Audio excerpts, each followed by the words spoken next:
Ito na. Yun! Oo. Magandang umaga, magandang hapon at magandang gabi sa amandako ng mundo. Naroon kayo. Siyempre, magandang buhay na rin para sa ating lahat. Nandito, siyempre, ang ating pinsan, tropa. Talaga namang hindi kami naghihiwalay nito. At siyempre, nandito rin yung ating kasama, si Mima Alicia, at meron tayong guest. Kasama natin, siyempre, walang iba kung hindi si Attorney DJ Jimenez, na talaga naman premyado kasi 2023 Gawad Manileño sa larangan ng kasanayan sa batas. Siyempre, awardee, di ba? At siyempre, lumilimbag din ng libro. Book author din yan. At siyempre, yung kanyang laging ginagawa, laging nagbibisikleta, cyclist din. Minsan niya, gusto ko na sumama rito eh. Di ba? Kaya pa ba mag-bike? Kaya pa mag-bike? Kaya pa ba? Oo naman. At syempre, wellness advocate at Doctor of Civil Law from UST, graduate, School of Law, at trial lawyer. Nako, sana all. Marami tayong tatanong dito kay Attorney ngayon. Especially sa Usaping Bayan. Yan, eto siya yung pa. gigisahin natin ngayon dito. Hindi lang yon, nagtuturo din. Kaya siya ay educator, si Dr. DJ or Attorney DJ Jimenez or Pinoy Street Lawyer. Nako, mga kababayan. Daming, daming, neto? Kabisihan. Wala po, biker lang tayo. Attorney, Turista lang. baka may gusto ka munang batiin bago tayo mag-umpisa. Binabati ko ang inyong mga nakikinig. Ang trilyon-trilyon na mga nakikinig sa inyo. And Sa lahat ng mga sumusuporta rin sa Pinoy Street Lawyer. siyempre. Mima, ano man sabi mo? Maupay nga kulop sa iyo nga tanan. Siyempre, binabati ko yung mga taga-Nortejano. At yung mga siyempre, di ba, origin ako sa Northern Summer. So, maupay nga kulop sa iyo nga tanan. And sa mga sumusuporta po sa akin, Mima Alicia nyo is in the house. Yon. At siyempre si best friend. So maraming salamat sa patuloy na pagsuporta po sa programa namin dito na last episode na next week, no? Then may bagong yugto itong may tutuloy. May tutuloy tayo dito. So magandang experience to sa atin na sa programa dito sa Radyo Pilipinas. Overwhelming siya. Hindi, actually kasi tapos na yung kontrata ng The Big B at ang isusunod natin ay yung Bengador na. Yun. Ayan So ngayon Salamat sa pag-imbita sa akin. Kahit papano, humabol pa. Oo nga, di ba, alam nyo, sa mga manonood, may lakad kami ni DJ mamaya. Kami magliliwaliw muna. Iiwan muna namin ng magulong politika sa Pilipinas. Pwede ba kaming sumama dyan, Takero? Pwede naman, sa susunod.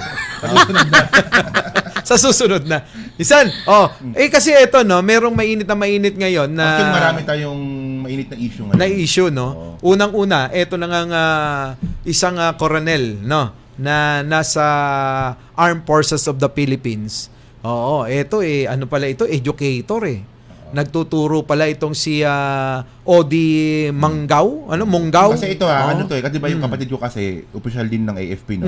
So, ang story pala nito, gusto talagang ma-promote ito as one star. Wala pa siyang star So ngayon, ang issue niya pala kasi, kaya ang rason kung ba't di siya na-promote kasi, andun siya lagi sa educator, sa pagtuturo, wala siya sa field. So isa yun sa rason kung bakit daw, sabi na yung bali-balita, no? Kasi dapat para ma-promote ka, dapat meron kang field, meron kang experience sa field. Siguro, attorney, no? Parang unfair nga naman, Hindi ko naman kinakampihan si, Munggaw, no? Parang unfair naman sa ibang mga, natin. Batch 1993 daw to Sa mga... So, sila na yung sunod na ipopromote dapat. Sa mga natin, sa mga men in uniform natin, na kapag ikaw hindi frontliner, parang ang hirap-hirap mong makakuha ng, ng promotion o guhit nga raw sa balikat. Nangyayari ba talaga yung ganyan? Kasi yan, yung bagay na yan ay talagang depende sa hanay ng armed forces.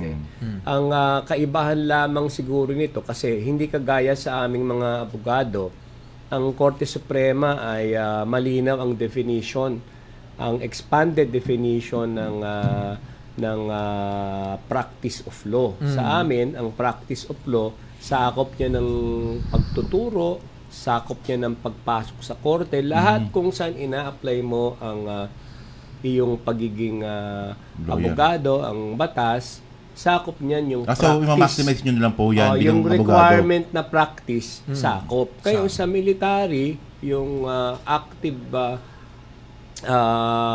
military service, meron sila sigurong sariling definition yan. At nasa sa kanila kasi kung ang pagtuturo naman ay malinaw na konektado pa rin naman sa iyong ginagawa bilang military official, dapat sakop pa rin yan. Kasi hindi lamang naman frontline ang pagiging officer, di ba?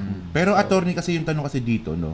Yung post niya kasi pagtalikod sa presidente, talagang Hindi, attorney, may ask kami. Kasi diba, personal niya naman daw yun. Hindi naman daw siya nanghihikayat. Pero madaming mga DDS ang nagsasabi na bakit daw siya parang pinag-leave, diba, sa serbisyo. Oo, ganito kasi yan, meron po tayong tinatawag na human rights. At itong ating human rights, kasama po dito yung tinatawag na freedom of speech. At itong freedom of speech na po ito ay sakop nito, supposedly, yung mga personal na opinion. Ang kaibahan lamang, itong free speech, although hindi lamang ito human rights, kundi isang constitutional right din ito. Ito ay, in general, ay pangkalahatan. Pero kung ikaw naman ay sakop ng isang organisasyon, tulad ng AFP kayo nga po. ay tulad ng AFP, tulad ng Kongreso for instance, ikay may ibang may mga karagdagang obligasyon ka na mga sinumpaan mo. Bigay natin example yung isang congressman na nadisiplina ng Kongreso. Si Kiko Barsaga. Kiko Barsaga, ethical complaints. Higit sa lahat, siya ay miyembro ng Kongreso. Siya ay isang public official. At kasama sa kanyang sinumpaan ay yung susundin niya ang saligang batas. Ngayon, kung siya ay magtatawag ng secession ng Mindanao, hindi iyan na sasakop sa saligang batas. Siya ay against sa ating saligang Malupit pa nun, attorney, yung ginawa niya pa, no? Nanawagan pa siya na yung Visayas tsaka Mindanao, huwag magbayad ng tax. Mga ganung bagay. So, kaya naman nakita ng Ethics Committee na sandali, hindi siya pinipinalize dahil sa kanyang free speech. Kung di merong sa palagay ng Kongreso, merong nalabag. Kukulang, may nalabag. Ngayon, dito kay Colonel Colonel Manggao. Manggao, above all, siya ay isang incumbent military officer. So, mahirap mong sabihin na ito ay personal, ito ay hindi. Kasi, bilang isang military officer, meron kang Chain of command na tatawag. ikay nanunumpa na ang iyong loyalty ay nasa Commander-in-Chief. Correct. At pag sinabi mong hindi mo nasusuportahan ng Commander-in-Chief, ito ay doon sa within the organization, tila ito ay merong paglabag sa kanilang pananaw. Sa organization mismo. Sa organization. Pero hindi sa free speech. Hindi sa free speech. Yun. So, kailangan hihimayin natin, walang pinagbago ito siguro, doon sa isang retired general naman na medyo tila dahil siya ay retired general, specifically sabi niya si General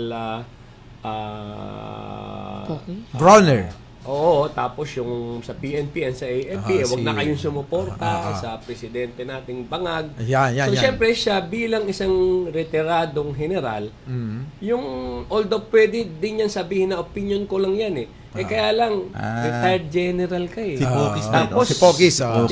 tinatawagan mo yung mismong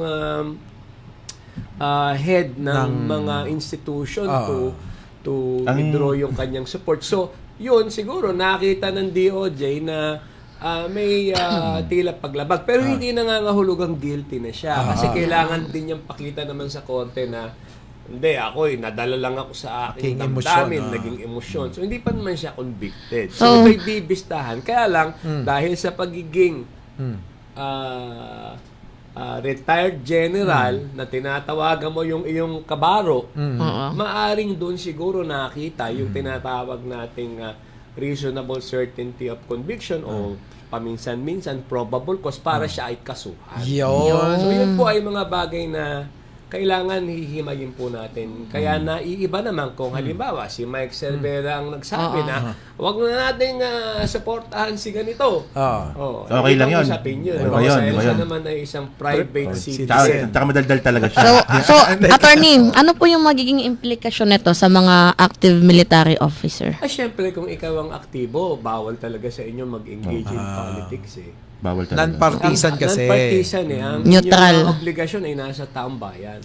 Pero attorney kasi napanood ko sa isang interview neto nga si General Pukis na sabi niya hindi naman ako gumawa ng pag-iinganyo. Siguro sabi nila sa mga post ko lang. May mga pinopost lang ako. Pero hindi niya yata nalaman o nakalimutan niya na dahil merong nga isang video na kumalat na kung saan binabanggit niya na pinapanawagan niya kay General Pukis at saka sa PNP pinapanawagan ni General Pukis kay General Browner at saka kay General Nartates na mag-withdraw na ng suporta. Actually po, linawin ko lang, yung salitang withdrawal of support, historically, yan ay nagsimula nung time ng dating Pangulong Estrada. At yun ay isang naging dahilan sa pilitang paggalisan niya sa Malacanang. Dahil nga nag-withdraw ng support ang ilang mga kabinete niya. So, dahil sa ganung pangyayari, kung tutuusin nga, some may view this as yung tinatawag nating extra-constitutional. Kasi wala naman sa saligang batas yung withdrawal of support. Pero, dahilan nga dun sa, yun yung proximate cause, so to speak, kung bakit napilitang umalis si Era. Pero ang sabi ng Korte Suprema later on, hindi, nag-implied resign ka na nung umalis ka So, ang kanyang removal is not so much of withdrawal of support, but yung kanyang pagre-resign. Pero dahil nga naging uso, so, ang naging pananaw ng madami, ito'y isang bagay na legal. At kung maaalala natin si Mahatma Gandhi, isa sa kinikilala nating mga leader ng ating history, siya yung unang-unang tumawag ng civil disobedience na wag pag magsumunod sa gobyerno, kaya nagresulta sa isang malaking pagbabago rin. So itong mga bagay na to, historically, parang naging tingin ng iba na okay lang. And nung umupo naman ang dating Pangulong GMA, Gloria, ito rin yung ginamit na withdrawal of support, na kinakailangan mag-withdraw na ng support ang mga kanyang mga gabinete para maalis na siya sa pwesto. Pero matatandaan natin, again, historically, hindi ito umubra. Dahil hindi nag-withdraw ng support kahit ang kanyang mga kasama, bagkus, ito yung dumating yung pagkakataon na nagpakamatay ang dating si Angelo Reyes. Kaya talagang hindi pa rin nag-epekto yung withdrawal of support na yan. Kaya hanggang ngayon, yan yung binabato. Naging common pitch ng laban sa gobyerno, mag-withdraw na kayo ng support. Kasi nga, na-allow naman kasi before. nagamit kay Erap dati. Baka sakaling magamit naman ngayon. Parang nagiging option na ng mga gustong mang-agaw ng kapangyarihan yung ganyan. Pero attorney, in reality, wala po siya sa konstitusyon. Wala po. At saka, ang sedition naman kasi, pinipigilan mo mag-function yung ating mga duly constituted authority. Pinipigilan mo. Ngayon, by analogy, pag sinabi mong wag magsuporta, lalo na kung ginagamitan mo ng dahas, parang nag-i-encourage yun ng sedition. Kaya medyo manipis yan. Kailangan maingat ang pagsasalita dyan dahil nakakain kayo mapag-initan, makasuhan. Yan, di ba? So ngayon si Takero tsaka si Mima tsaka tayo natututo. Tugunan pala si Dish. Di ba? Oo. So ibig sabihin pala, yung mga ginagawa nila ngayon ay kabahagi na ng option. Paano yan, Sir Mike, pag nilagyan ng joke lang, gano'n? Yung wala. Nangikayat ka, pero joke lang. Hindi na nga kasi tulad niyan. Attorney, tulad niyan. Pwede, darating sa January 31, meron na naman silang panawagan na mag-rally, one time, big time nga daw, sabi nga ni... Yun na ba yung kay Chubby sa 31? Yan na ba yun? Sa 31. Ito naman, kasi ito ay tinatawag na isang criminal prosecution. Ang isang criminal prosecution po, ang nire-require na ebidensya para ikay mapanagot ay yung tinatawag na proof beyond reasonable doubt. Ibig sabihin, walang kaduda-duda na talagang kawalang yan yung ginagawa mo, meron ka talagang mali. So, depensa pa rin later on yung, hindi, nabigla lang ako o kung ano so, pwede pala yun, attorney, pag depende, nabigla? Lahat pwede. Depende na lamang sa korte kung ito'y papanood. So, posible din yung, joke ko lang yun. Depende nga kung papaniwalaan ng korte. Nasa credibility nila. Bali yung dito, yung parang tinitinan pa rin ng korte yung intensyon. Syempre, intention mo ba talagang gawin ito? Yes. Kung nagbibiro ka lang pala, so baka titinan ng korte yun. Paano yun yung kay kung maalala natin, may mga kinasuhan din naman nung panahon ng dating Pangulong Duterte, di ba? Yung isang teacher ata. Yung 50 million. And all. Na-acquit siya.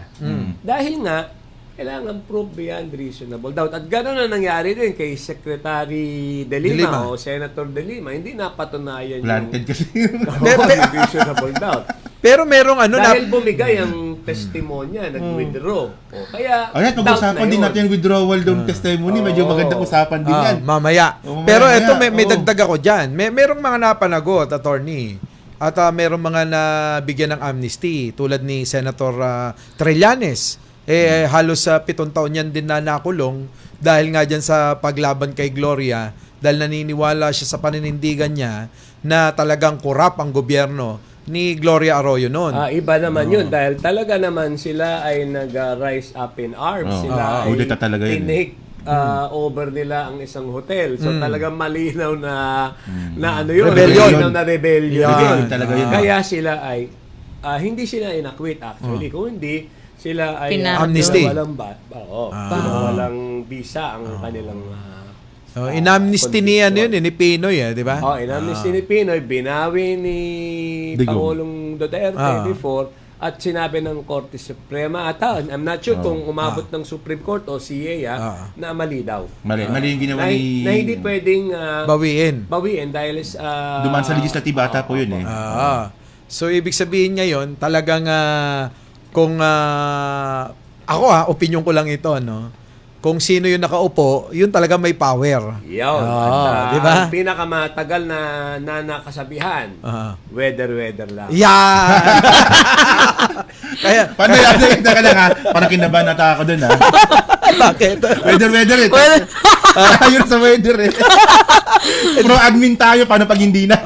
Habang buhay naman tayo magiging pro-admin. Hindi naman. Alam mo, ang tagumpay ng isang administrasyon ay palagi naman yung tagumpay ng taong bayan. Correct. Kaya kung sino man ang nakaupo, dapat lang naman susuportahan ng tama. Pero syempre, kung mali ang ginagawa, i-call out mo, babatikusin. But in general, hindi para pigilan mo dahil sino bang mahihirapan kung bumagsak ang gobyerno? Tayo rin. Tama naman po kasi tayo naman po, tinotolerate naman po natin na i-criticize yung gobyerno pag mali talaga. Correct. Pero na-criticize mo na ba ang government? Pero pag yung puro bangag-bangag lang yung narrative mo, wala yun. Hindi, pang mahihina ulo nun. Parang ganun. Attorney, may tanong ako. Kasi ako, minsan mapagbiro ako kasi napag-usapan natin yung biro, no? Oo. Mapagbiro tayo kapag nag-vlog kami nila Takero, nila Mima. Si Mima lang ho seryoso eh. Oo. Kaya nga eh. Kapag ka nagsalita yan, seryoso yan. Seryoso yan eh. Pero kami ni Takero, nagbibiro lang kami minsan. Halimbawa, tingin ko nga sa ating vice presidente ay mukhang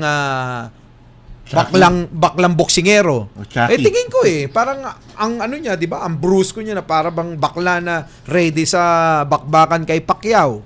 Yung ba matatawag na ano yun, na paninira? Pagdating sa mga tinatawag nating community leaders o mga public officials, ang Korte Suprema salita na dyan. Sa madaming kaso, kasama dyan yung kaso ni Borjal, na sinabi ng Korte Suprema, pag ikay public official, hindi ka dapat masyadong onion skin. Balat Hindi sibuyas. ka balat sibuyas. Kung ano man ang sabihin sa'yo, personal man o hindi, yan ay dala ng bugso ng damdamin ng pinagsisilbihan mong ayaw sa'yo. Attorney, So, ganun din kay Pangulong Marcos. Kung may tumatawag ng bangag sa kanya, tatawanan na lamang. Kaya nga. Attorney, mayroon akong tanong. Siyempre, total na pag-usapan natin yung joke-joke, itong posibleng makasuhan. So, yung ginawa ba ni Vice President Sara Duterte na sinabi niya na gusto niyang ipapapatay si PBBM, and then recently, binago niya yung statement niya na, ano daw siya, tawag dito, yung, ipapapatay niya daw yung presidente kapag ipapapatay daw siya.